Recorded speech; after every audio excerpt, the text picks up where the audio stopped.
ನೈಜ ಸುದ್ದಿ ಅನಾವರಣ. ಹಳ್ಳಿ ಟು ಡೆಲ್ಲಿ.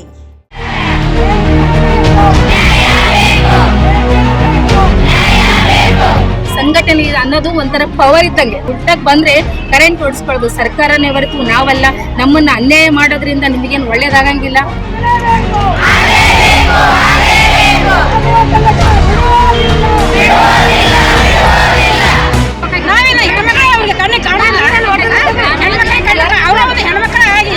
ಈ ಕೆಲಸ ಅಂತ ಎಸಿ ರೂಮ್ನಾಗ ಅವ್ರು ಕುಂತು ಮಾಡ್ತಾವಿಲ್ಲ. ನಾವು ಬಿಸಿಲಾಗ ನೆರಳಾಗಿ ಕುಂದಿರ್ಬೇಕು.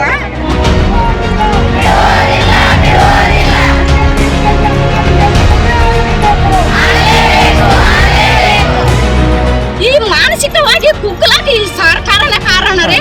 ನಾವೇನೋ ನಮ್ಮ ಕಣ್ಣೀರು ಅವ್ರಿಗೆ ಕಟ್ಟದೆ ಬಿಡಲ್ಲ ರೀ ಸರ್. ಈಗ 5 ದಿನ ಅಲ್ಲ ರೀ, 50 ದಿನ ಆದ್ರೂ ನಾವು ಮೋದಿಗೂ ಬಿಡಂಗಿಲ್ಲ, ಸಿದ್ದರಾಮಯ್ಯ ಬಿಡಲ್ರಿ. ಅವ್ರು ಎಲ್ಲಿ ಇದ್ದಂತ ನಾವು ಹೋಗಿ ಅವ್ರಿಗೆ ಸಿಟ್ಟು ಬಂದ್ರಿ ಸರ್. 40 ವರ್ಷ ದುಡ್ದಿದ್ರೆ ನಮ್ ಕಣ್ಣೀರು ಯಾರು ಕೇಳ್ಬೇಕು ಸರ್? ಡಿಸಿ ಮೇಡಮ್ ಬಂದು ಮನೆ ಪತ್ರ ತಗೊಳ್ಳಿಲ್ಲ, ಆದ್ರೂ ಬೇರೆದವ್ರು ಬಂದು ತಗೊಂಡ್ರು. ಆದ್ರೆ ನಾವು ಹೆಣ್ಮಕ್ಳು, ಅವರು ಒಂದು ಹೆಣ್ಮಕ್ಳಂದ್ರೆ ಬಂದು ಒಂದು ಮನೆ ಪತ್ರ ತೊಗೊಳಕ್ ಆಗಲಿಲ್ಲ ಅಂದ್ರೆ ಇವ್ರು ನಮ್ಗೆ ಆಗ್ಬೇಕು ಡಿಸಿ. ಆದ್ರೆ CITU ಸಂಘಟನೆ ಇದನ್ನು ಉಗ್ರವಾಗಿ ಖಂಡಿಸ್ತೀವಿ. ಇದು ಕರಾಳ ಆದೇಶ ಏನಾದಲ್ಲ, ಈ ಆದೇಶ ಹಿಂಪಡೆಯುವವರೆಗೂ ನಮ್ಮ ಹೋರಾಟ ನಿಲ್ಲುವುದಿಲ್ಲ. ನಮ್ಮ ಸಮಸ್ಯೆ ಅವರು ನಮ್ಗೆ ಕೇಳುದಿಲ್ರಿ ಸರ್. ಈ ಸಮಸ್ಯೆ ನಮ್ಗೆ ಕೇಳ್ಬೇಕಾದ್ರೆ ಅವರು ನಾವು ಅವ್ರಿಗೆ ಬಿಡುದಲ್ರಿ. ಈ ನಮ್ಮ LKG VKG ನಮ್ಗೆ ಕೊಡುತ್ತನ ನಾವು ಹೋರಾಟ ಮಾಡೋವ್ರಿ. ಈಗ 5 ದಿನ ಅಂತ ನಾವು ಶಾಸಕ ಮನೆಯಲ್ಲಿ ಗ್ಯಾರಂಟಿ ಕುಂದ್ರೋದು, ನಾವು ಲಿಖಿತ ರೂಪದಲ್ಲಿ ಅವರು ನಮಗೆ ಕಳಿಸ್ಬೇಕು. ನಾವು ಹೇಳಿದ್ದು 5 ದಿನ ನಾವು ಶಾಸಕರ ಅಲ್ಲಿಂದ ಎದ್ದು ಬರುವುದಲ್ಲ. ಆ ಸರ್ಕಾರಕ್ಕೆ ಲಿಖಿತ ರೂಪದಲ್ಲಿ ಅವರು ನಮಗೆ ಮುಟ್ಟಿಸ್ಬೇಕು. ನಾವು ಬಿಡುದಲ್ರಿ.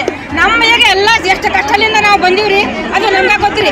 ಈಗ ಮೊನ್ನೆ ಸೂಟ ನಾವು ಈಗ ಹೋರಾಟ ಮಾಡ್ಲಾಕತ್ತೀವ್ರಿ. ಈಗ ಆಗಲ್ಲ ಅದೇ ರಾತ್ರಿ ನಿದ್ದೆ ಇಲ್ರಿ. ಈಗ ಊಟ ಇಲ್ಲ, ಬೆಳಗಿಲಿಂದ ಊಟ ಇಲ್ಲ. ಈಗ ಅಂತ ಪರಿಸ್ಥಿತಿಯಾಗ ನಾವು ಅದೀವ್ರಿ. ಅವ್ರ ಅಂದ್ರೆ ಎಸಿ ರೂಮ್ನಾಗ ಕುಂತ ಅಲ್ಲೇ ಮಾತಾಡ್ತಾರೆ. ಅಲ್ಲೇ ಮನೆ ಪತ್ರ ಬಂದು ತಗೊಳಕ ಸಾಧ್ಯ ಇಲ್ಲ. ನಾವೇನು ಹೆಣ್ಮಕ್ಳು ಅವ್ರಿಗೆ ಕಣ್ಣಿಗೆ ಕಾಣಲ್ಲ. ಅವ್ರ ಒಂದು ಹೆಣ್ಮಕ್ಳ ಆಗಿ ಈ ಕೆಲಸ ಅಂತ ಎಸಿ ರೂಮ್ನಾಗ ಅವ್ರು ಕುಂತು ಮಾಡ್ತಾವಿಲ್ಲ. ನಾವು ಬಿಸಿಲಾಗ ನೆರಳಾಗಿ ಕುಂದಿರ್ಬೇಕು. ಆ ಮನೆ ಪತ್ರ ಅವ್ರು ಕಳ್ಸೋದು ನಮ್ಗೆ ಏನು ಗ್ಯಾರಂಟಿ ಇಡ್ರಿ. ಅಲ್ಲಿ ಏನು ಕಳಿಸ್ತಾರೆ, ಟಿಪ್ಪಾಗಿ ಹಾಕ್ತಾರೆ ನಮ್ಗೆ ಗೊತ್ತಿಲ್ಲ. ನಮ್ಗೆ ಅದು ಹೋಗುತ್ತಾರೆ, ನಾವಂತೂ ಮೇಲೆ ಹೋಗುತ್ತಾರೆ ನಾವು ಬಿಡ್ತೀವಿ ಸರ್. ಯೋಜನೆಗಳ ಕೆಲಸ ಮಾಡಿದ್ದಲ್ಲ ಅಂದ್ರೆ ನಮ್ಗೆ ಈ ಪರಿಸ್ಥಿತಿ ಬರ್ತಿದ್ದಿಲ್ರಿ. ಅವ್ರು ಹೇಳಿದ್ದು ಚಾಚು ತಪ್ಪದೆ ಹಗಲು ರಾತ್ರಿ 24 ಗಂಟೆ ಮಾಡಿದ್ರು ನಮ್ಗೆ ಕೆಲಸ ಸವೆಲ್ಲ ರೀ ಸರ್. ಕೆಲವೊಬ್ರು ಟೀಚರ್ಗಳು ಮಾನಸಿಕವಾಗಿ ಕುಗ್ಗೋಗ್ಯಾರ ಇವ್ರು ಹೇಳೋ ಕೆಲ್ಸಕ್ರಿ.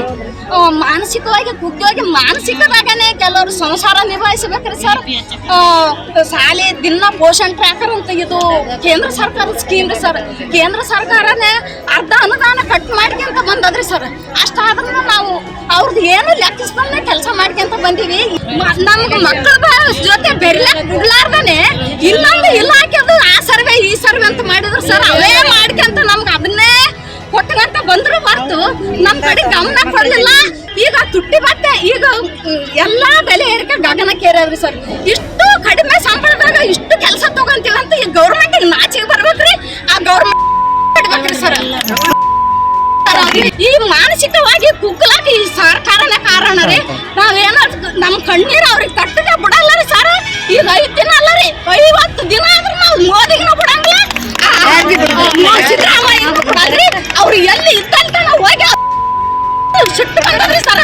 40 ವರ್ಷ ದುಡ್ದಿದ್ರೆ ನಮ್ ಕಣ್ಣೀರು ಯಾರು ಕೇಳ್ಬೇಕ್ರಿ ಸರ್? ಪಾಲಕ್ರಿ ಈಗ ಹೊಸ ಜಂಬಾನ ರೀ ಸರ್. ಹೊಸ ಜಂಬಾನ LKG UKG ಅಂತ ಎಲ್ಲ ಮರುವಾಗ ಜನ ರೀ. ಎಲ್ಲ LKG UKG ನಮ್ಗೇನು 10ನೇ ತರಗತಿ ಕಲ್ತೀವ್ರಿ. ಈಗಿನ ಸಾಲಿ ಕಲ್ತಿಲ್ರಿ. ನಮ್ಗೆ ABCD ಬರಲ್ರಿ ಸರ್. ಕಲ್ಸಕ್ ನಮ್ಗೆ ABCD ಬರಲ್ರಿ. ಡಿಗ್ರಿ ಆದವ್ರ D.Ed ಮಾಡಿದವ್ರ ರೀ, PUC ಕಲ್ತವ್ರ ರೀ. ಇವ್ರಿಗೆ ನಾಚಿಗೆ ಬರ್ಬೇಕ್ರಿ. ಇಂತ ಸ್ಕೀಮ್ ತರ್ಲಕ್ ಒಳಗ್ ಹುನ್ನಾರ ಮಾಡಿ ತರ್ಲಕ್ ನಾಚಿಗೆ ಬರ್ಬೇಕ್ರಿ ಗೌರ್ಮೆಂಟಿಗೆ. 1975ರಲ್ಲಿ ಈ ICDS ಜಾರಿಗೆ ತಂದಿದೆ. ಅವಾಗ ನಮ್ಮನ್ನ ಅವಶ್ಯಕತೆ ಇತ್ತು ಈ ಸರ್ಕಾರಕ್ಕೆ. ಯಾಕೆ ನಮ್ಮನ್ನ ಅವಾಗ ಆಯ್ಕೆ ಮಾಡ್ಕೊಂಡ್ರು? ಆಗಿರ್ತಕ್ಕಂಥ ಕಾಳಜಿ ಈಗ ಯಾಕಿಲ್ಲ ಈ ಸರ್ಕಾರಕ್ಕೆ? ದಯವಿಟ್ಟು ಅವ್ರಿಗೆ ಮನವಿ ಮಾಡ್ತಾ ಇದ್ದೀವಿ. ಇಲ್ಲಿ ಇಷ್ಟೊಂದು ಜನ ಹೆಣ್ಮಕ್ಳು ಬೀದಿಗೆ ಬಿದ್ದಿದ್ದಾರೆ. ನಮ್ಮ ಮೇಲೆ ಕರುಣೆ ತೋರಿಸ್ರಿ. ಈ ಹೆಣ್ಮಕ್ಳು ಬೀದಿಗೆ ಬೀಳಿಸೋದ್ರಿಂದ ನಿಮಗೆ ಸರ್ಕಾರಕ್ಕೆ ಶೋಭೆ ತರುವುದಿಲ್ಲ. ಮತ್ತು ICDS ಅನ್ನು ಉಳಿಸಬೇಕಾಗಿದೆ. ICDS ಇಂದ ಅನೇಕ ಕೆಲಸಗಳಾಗ್ತಾ ಇದೆ, ಕಾರ್ಯಗಳಾಗ್ತಾ ಇದೆ. ಈವನ್ ಎಲ್ಲ ಕೆಲಸಕ್ಕೂ ನಮ್ಮನ್ನ ದುರುಪಯೋಗ ಪಡಿಸ್ಕೊಂತ ಇದ್ದಾರೆ, ಸದುಪಯೋಗ ಪಡಿಸ್ಕೊಂತ ಇದ್ದಾರೆ ಗೊತ್ತಿಲ್ಲ. ಎಲ್ಲ ಕೆಲಸಗಳಿಗೆ ನಮ್ಮನ್ನ ಇನ್ವಾಲ್ವ್ ಮಾಡ್ಕೊಂಡಿದ್ದಾರೆ. ಬಟ್ ಈಗೇನು ICDS ಅಲ್ಲಿ ಈಗೇನು LKG UKG ಅಂತ ತಗೊಂಡು ಬಂದಿದ್ದಾರೆ. ನಮ್ಮಲ್ಲಿ MA ಇದ್ದಾರೆ, BEd ಇದ್ದಾರೆ, SLC PU ಇದ್ದಾರೆ. ಅವ್ರಿಗೆ ಟ್ರೈನಿಂಗ್ ಕೊಡ್ರಿ. ಅವ್ರನ್ನ ಬೇರೆ ಯಾರನ್ನೋ ಥರ್ಡ್ ಪರ್ಸನ್ನ ತಂದು ಇಲ್ಲಿ ಅವರಿಗೆ ಟ್ರೈನಿಂಗ್ ಕೊಟ್ಟು ಅವ್ರಿಗೆ ಅದು ಮಾಡ್ತೀವಿ ಇದು ಮಾಡ್ತೀವಿ ಅಂತ ಹೇಳೋದಕ್ಕಿಂತ ಮೊದಲೇ ನಮ್ಮಲ್ಲಿ ಅನುಭವ ಇದೆ, ಎಕ್ಸ್ಪೀರಿಯನ್ಸ್ ಇದೆ. ನಮ್ಮನ್ನು ಬಳಕೆ ಮಾಡ್ಕೋರು. ನಾವು ಯಾವುದ್ರಲ್ಲೂ ಕಡಿಮೆ ಇಲ್ಲ. ಸರ್ಕಾರಕ್ಕೆ ನಾವು ಚಾಲೆಂಜ್ ಮಾಡ್ತಾ ಇದ್ದೀವಿ. ಈ ಥರ ಮಾಡೋದ್ರಿಂದ ನಿಮಗೆ ಒಳ್ಳೇದಾಗಂಗಿಲ್ಲ. ನಿಮ್ಮ ಮನೆಗೂ ನಿಮ್ಮ ಹೆಂಡತಿ ಮಕ್ಕಳು ಎಲ್ಲರೂ ಹೆಣ್ಮಕ್ಳಿದ್ದಾರೆ. ಅವರಲ್ಲಿ ನಮ್ಮನ್ನು ಒಂದು ಭಾಗವನ್ನಾಗಿ ನೋಡ್ರಿ.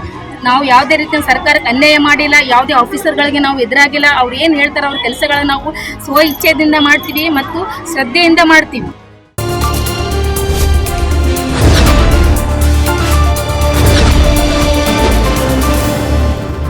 ನಮಸ್ಕಾರ ವೀಕ್ಷಕರೇ, ನೀವಿನ್ನು ನಮ್ಮ ಚಾನೆಲ್ನ ಸಬ್ಸ್ಕ್ರೈಬ್ ಮಾಡಿದ್ರೆ ಕೂಡಲೇ ಸಬ್ಸ್ಕ್ರೈಬ್ ಮಾಡಿ, ಲೈಕ್ ಮಾಡಿ, ಶೇರ್ ಮಾಡಿ, ನಮ್ಮನ್ನು ಪ್ರೋತ್ಸಾಹಿಸಿ.